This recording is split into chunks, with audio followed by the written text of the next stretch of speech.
Hello guys, कैसे हैं आप सभी। मैं आशा करती हूँ आप सभी बहुत ही अच्छे होंगे और मन लगा के पढ़ाई कर रहे होंगे। तो चलिए, मैं आपका टारगेट क्लासेस में अपना स्वागत करती हूँ आप लोगों का। और मेरे इस चैनल से फटाफट से आप लोग जल्दी जल्दी जुड़ जाइए और ढेर सारे लोग प्यारा सा क्वेश्चंस का कमेंट्स करिएगा।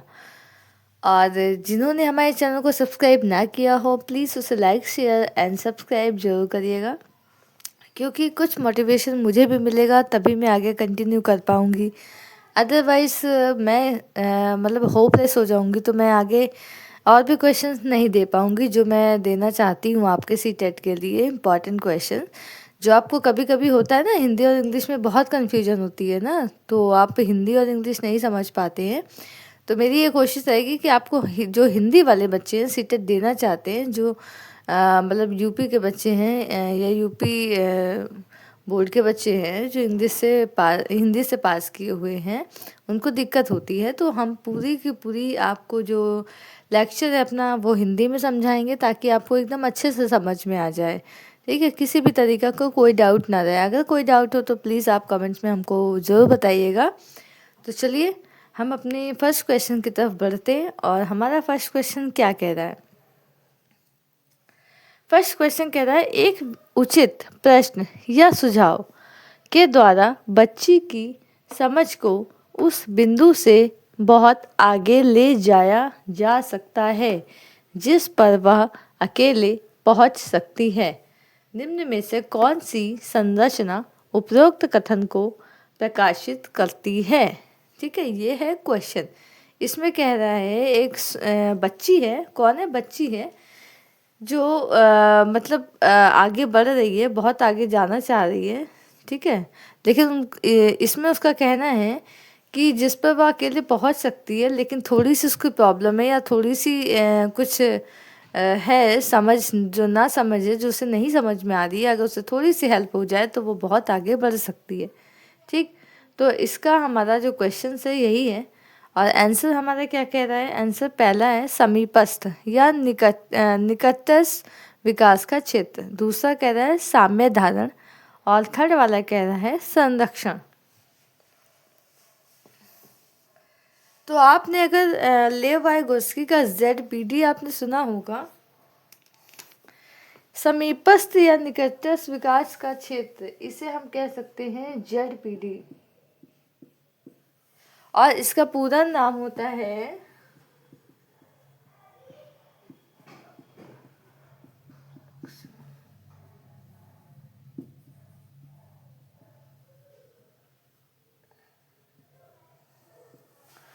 इसका पूरा नाम होता है ZPD का जोन ऑफ प्रॉक्सिमल डेवलपमेंट। ठीक है, तो इसका मतलब भी यही होता है, समीपस्थ या निकटस्थ विकास का क्षेत्र।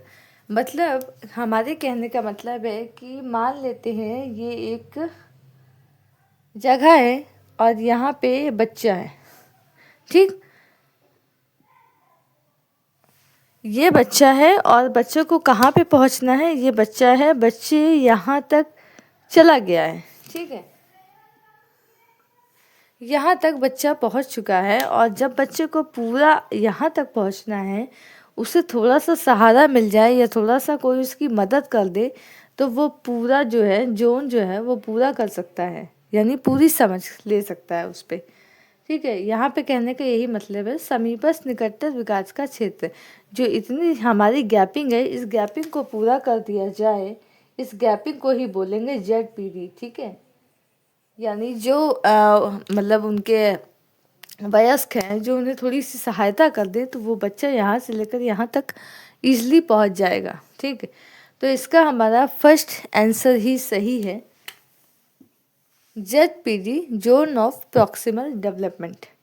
ठीक है, इसमें ये क्वेश्चन यही कह रहा है कि बच्चा है, बच्चा के समझ को उस बिंदु से आगे ले जाया जा सकता है। मतलब ये बिंदु है, मान लें ये बच्चा है, बच्चा यहाँ तक जा चुका है, यहाँ से आगे और उसे जाने के लिए आप समीपस्थ या निकटतम विकास का जो क्षेत्र है, यहाँ तक, यहाँ से यहाँ तक आने के लिए जो गैपिंग है, इसको जो भरने के लिए ये गैपिंग होती है ना, ये जो गैपिंग होती है, इसे ही कहते हैं ZPD। ठीक है, zone of proximal development. I hope ये आपको थोड़ा समझ में आया होगा। ठीक है, चलिए नेक्स्ट क्वेश्चन लेते हैं। हेलो गाइस, तो ये आपको सेकंड क्वेश्चन दिख रहा होगा। ये सेकंड क्वेश्चन हमारा आ गया है सीटेट में। निम्नलिखित में से कौन सा एक आधारभूत सहायता का उदाहरण है? आधारभूत सहायता आप लोग जानते हैं क्या होता है? आधारभूत सहायता, इसे ही हम कह सकते हैं इसके फोल्डिंग, इसे ही कह सकते हैं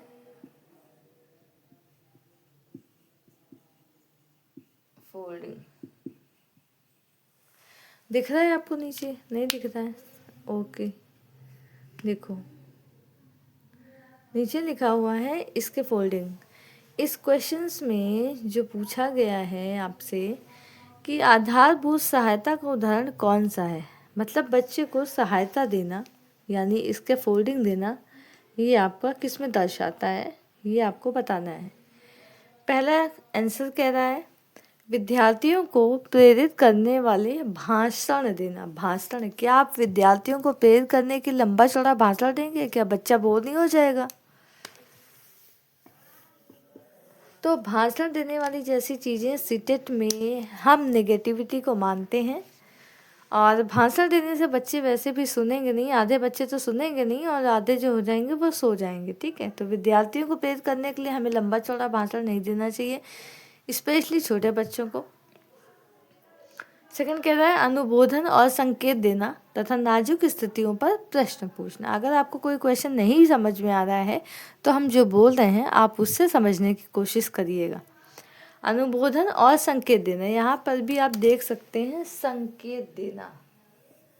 संकेत देने का मतलब होता है, संकेत देना है मदद करना या कोई सहारा देना। जब भी हमें सहारा देने की बात आती है तो हम इसके फोल्डिंग में आ जाते हैं। ठीक है, सहारा देना, कोई टीचर है, कोई वयस्क है या कोई उसका हमसफर है जो उसे सहायता दे रहा है या संकेत दे रहा है, ये इसका फोल्डिंग कर रहा है, उसकी पार कर रहा है, मदद कर रहा है। तो ये सारी चीज़ें हमारे लेव वाइगोस्की में आती हैं। और लेव वाइगोस्की का जो क्वेश्चन है आधारभूत सहायता मतलब इसके फोल्डिंग, तो इसके फोल्डिंग में संकेत देना, सहारा देना चीज़ें आती हैं। तो इसलिए हमारे टैग वर्ड्स को अगर हम देखें तो संकेत देना, यहाँ पे आपको संकेत देना मिल जाएगा और यहाँ पे आधारभूत सहायता इसके फोल्डिंग दिख जाएगा। तो अगर आप टैग वर्ड से पहचान सकते हैं संकेत देना। ठीक है, थर्ड क्या कह रहा है, प्रश्न पूछने को बढ़ावा दिए बिना स्पष्टीकरण देना। बिना प्रश्न पूछे आप बढ़ावा देंगे उसको, उसका एकदम स्पष्टीकरण देंगे बच्चे को, तो बच्चा स्पष्टीकरण नहीं चाहता है, छोटा बच्चा स्पष्टीकरण नहीं समझ सकता है ना। तो आप थोड़ी सहायता दीजिए, इसके फोल्डिंग करिए, तो ये हमारा ये सेकंड आंसर ही सही होगा। तो आइए थर्ड क्वेश्चन पे। तो हमारा थर्ड क्वेश्चन क्या कह रहा है, आइए देखते हैं। थर्ड क्वेश्चन कह रहा है निम्न में से कौन सी आयु एज समूह ग्रुप परवर्ती बाल्यावस्था श्रेणी के अंतर्गत आता है?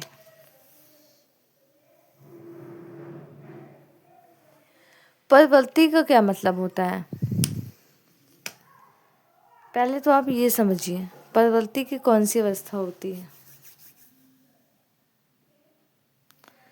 परवर्ती क्या होता है, परवर्ती बाल्यावस्था वो होती है,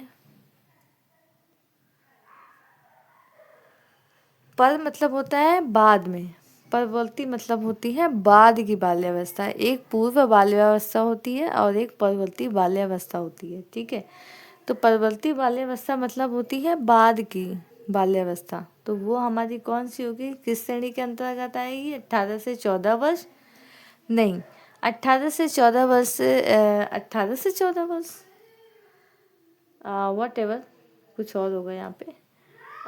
और सेकेंड है आपको जन्म से 6 वर्ष तक की, 6 से 11 वर्ष।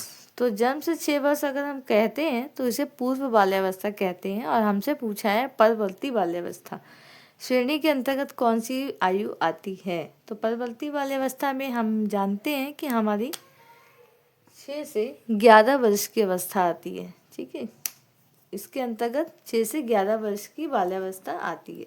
परवर्ती मतलब होता है बाद की बाल्यावस्था। ठीक है, आई होप ये समझ आया होगा। तो नए हमारे नेक्स्ट क्वेश्चन की तरफ बढ़ते हैं।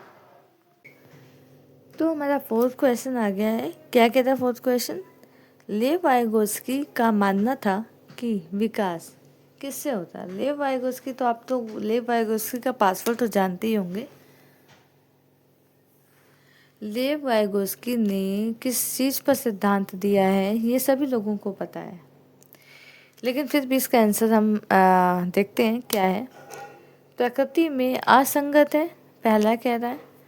सेकंड कहता है सीधे परिपक्वता के परिणाम से होता है, मतलब हमारा जो वाइगोस्की कह रहे हैं वो कह रहे हैं विकास कैसे होता है, किस तरीके से होता है। तो थर्ड वाला कह रहा है सीधे सामाजिक संपर्क के परिणाम से होता है। Yes, it's right. सीधे सामाजिक संपर्क के परिणाम से होता है, क्योंकि सामाजिक सिद्धांत जो दिया है वो लेव वाइगोस्की ने ही हमारे दिया है।